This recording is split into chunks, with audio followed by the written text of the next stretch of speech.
So as of today, I'm 30 weeks pregnant, so into the third trimester. So everything's going well so far.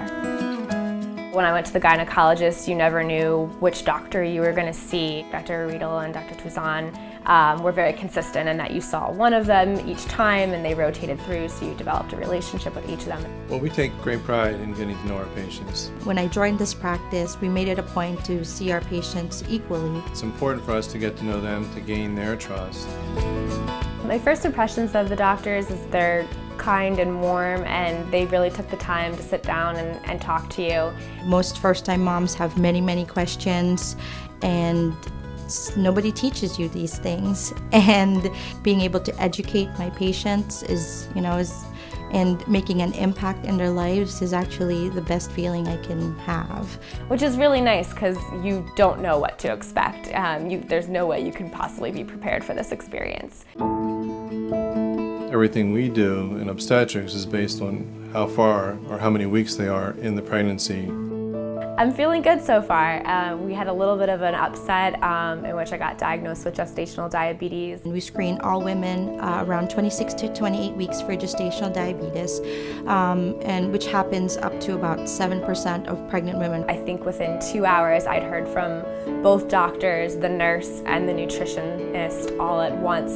I think that's like the biggest thing as a pregnant woman. You're like constantly worried about what's next and how this is going to affect everything, and it falls in line. We are very open to our patients that ask many questions.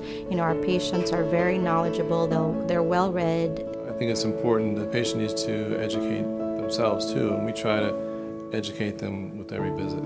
I obviously have a lot of questions. Is this immediately a danger to my baby? What's happening? How fast do I have to get this under control, and what do I need to know?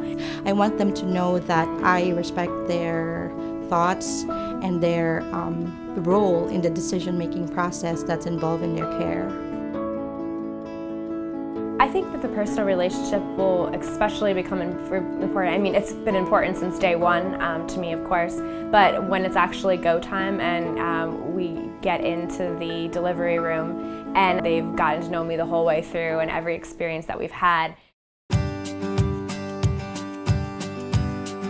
And this is Franklin Martin Horvath. He was born on the 17th of August at 9:21 at night, 6 pounds, 8 ounces, and 20 inches long. So we're happy to have him here finally. So they did decide to induce me because of my gestational diabetes. And it was a very long 25 hours, but at the end result, you get, something pretty precious. So it's all worth it in the end. There's a story behind each patient, and we try our best to get to know that person so that we know how to care for them, so that they know that we're not making decisions for them, that they're making decisions together with us to get the best care that they deserve. I would recommend St. Luke's from my standpoint because of that intimacy and the feeling that you're getting from the doctors. I've been associated with St. Luke's Hospital for close to 20 years now, and I want the patient to be in a safe environment. And there's no better, safer environment that I know of. St. Luke's is second to none. We're adjusting to being new parents for sure. It's definite less sleep than you're typically used to. He doesn't like to be put down very much, so we're holding him constantly. But it's really all worth it at the end of the day.